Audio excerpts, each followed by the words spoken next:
The key turned in the lock, but the door didn't feel like home. It was 11:47 p.m. on a humid Thursday in Willow Creek, Georgia, August 12, 2023, when I, Ethan Caldwell, stepped off a lift with my duffel bag slung over my shoulder, still gritty with desert dust from a 20-month deployment in Syria. I'd been dreaming of this moment walking into the house my dad, Master Sergeant Daniel Caldwell, left me after a sniper's bullet ended his life in Afghanistan in 2010. It's a simple two-story colonial in a quiet, middle-class neighborhood, nothing fancy, but it's my anchor, my legacy. Also, I thought until I saw the Audi Q5 parked in my driveway, gleaming under the streetlights like it owned the place. My dad drove a rusted Chevy until the day he died, and I sure didn't buy an Audi from a war zone. Then I noticed the lights blazing through every window, the sound of a sitcom laugh track spilling out, and the smell of pizza hitting me like a punch. Someone was living in my house. I pounded on the door, my door, like I was kicking in a barricade in Damascus. A guy in his late 40s answered, beer gut straining a golf shirt that probably cost more than my hazard pay. He sized me up, dusty fatigues, buzzcut, duffel, and sneered, "What do you want, pal?" I locked eyes and said, "This is my house." He laughed, a sharp, ugly sound that made my fist itch. "Got proof, buddy," he said, starting to shut the door. I wedged my boot in. "There's a mistake here," I said, voice steady but burning. He yelled over his shoulder, "Vera, that crazy vet's back." Vet. The word stung, but I held it together. Then she appeared, Vera Langston, 42, with peroxide blonde hair piled high and acrylic nails like blood-red daggers. She wore a satin robe with HOA Empress scrawled in rhinestones. "Darling," she said, her voice dripping venom, "you're trespassing. This house belongs to the HOA." She waved a stack of papers, claiming 53 violations: mowed grass, uncollected mail, a mailbox the wrong shade of blue, while I was dodging IDs halfway across the globe. I showed her my deed, my military ID. She barely glanced before smacking, "Rules are rules, soldier. Hire a lawyer. That'll take a year." The guy, Greg Harper, grinned. "Beat it." I spent that night in a lift, staring at my dad's front door, watching strangers eat at his table. Rage boiled, but I'm a Marine. I don't break. I texted my buddy from the Corps, JC Wrench, Donovan. "Need you? Bring the gear." His reply pinned in 20 seconds, en route. Game on. Wrench rode into the Motel 8 parking lot at 5 a.m., precise as ever, his pickup loaded with enough tech to make a CIA agent jealous. Same shaved head, same steely gaze, same vibe, like he's always ready for a fight. He swapped his M16 for a laptop bag, but he's still the guy who could crack Taliban comms with a thumb drive and grit. "You look like hell," he said, his version of a handshake. I spilled everything, Vera, Greg, the fake fines. His jaw twitched, a tell he's pissed. We set up in my room, laptops humming, a police scanner crackling. Wrench dug into Vera's digital trail and found a cesspool, forged signatures, fake liens, a scam targeting military families while they're deployed. Vera had pocketed $22,000 renting my house to Greg, who paid $19,000 upfront for a property she had no right to lease. The HOA fees I owed: $1,800. Pure profit. Worse, Wrench uncovered calls linking Greg to a meth ring, using my dad's garage as a lab. My home, where I learned to tie a tie and grill a burger, was a drug den. I marched to Vera's HOA office, a taxi trailer behind a strip mall, armed with Wrench's evidence.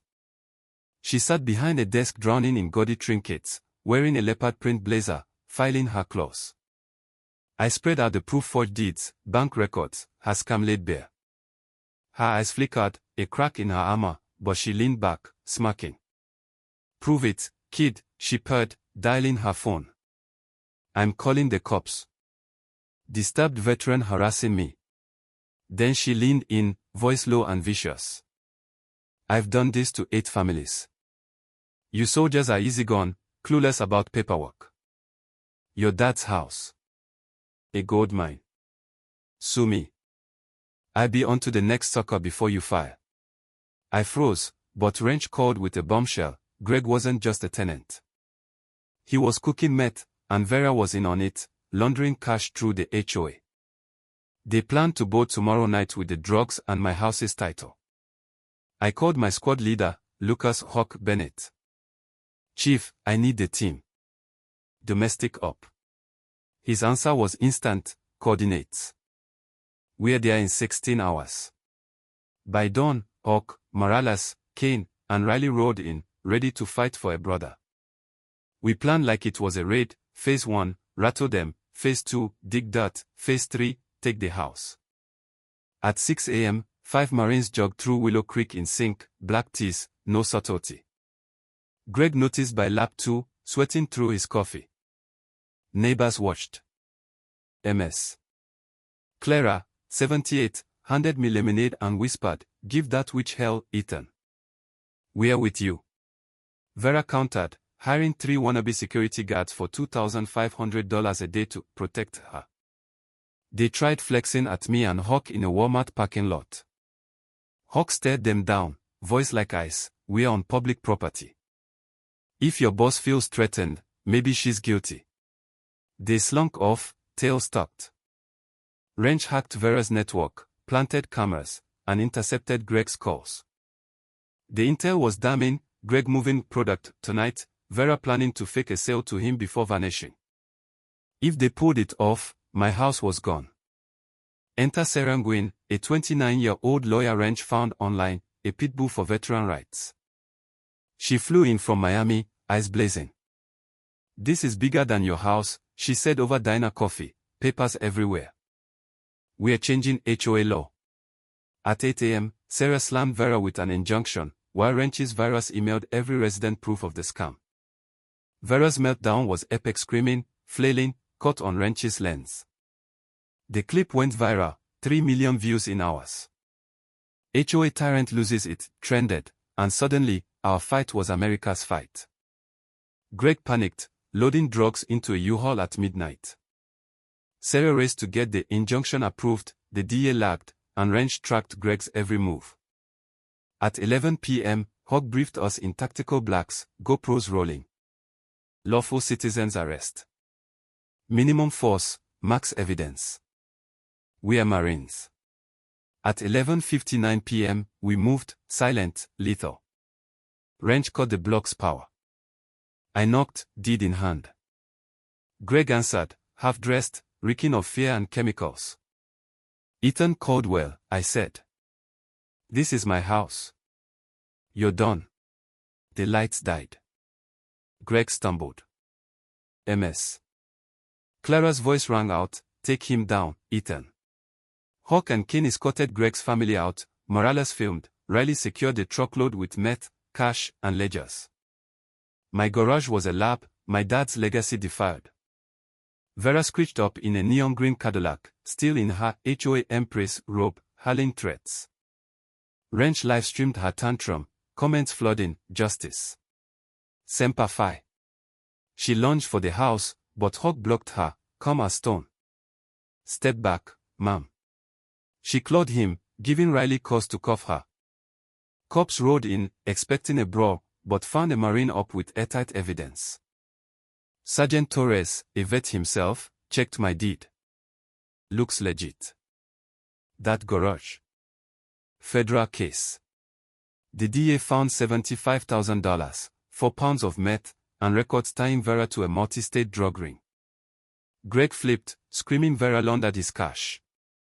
Handcuffed, she watched her empire crumble. By 4 a.m., my house was mine. News choppers buzzed at dawn.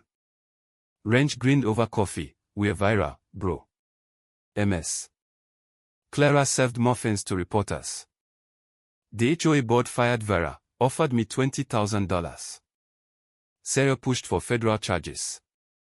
The case snowballed, exposing Vera's scams in 10 states, $3 million stolen from military families. Wrench joined the FBI cyber unit, Sarah opened a veteran advocacy firm, and I launched the Caldwell Foundation, saving 312 families and recovering $5 million in 2 years. Congress passed the Veteran Housing Defense Act, signed with Ms. Clara front and center. But the fight's not over. Last week, an army wife in Boise called, subbing her HOAs for closing while her husband's in Qatar. Wrench fired up his laptop. Address, ma'am. We're there tomorrow. As our plane landed in Boise, I thought of my dad, his house now a war room for justice. This isn't the war he fought, but it's mine. Every corrupt HOA we bust, every family we save, honors his sacrifice. Wrench looked up. Ready, brother? I nodded. Semper Fi. Let's roll. So, what do you think? Should HOAs have the power to seize homes, or are they just legalized extortion? Would you trust a system that preys on deployed soldiers, or is it time to burn it down? Comment below, hit that like button, and subscribe for more stories of justice. Let's keep the fight alive.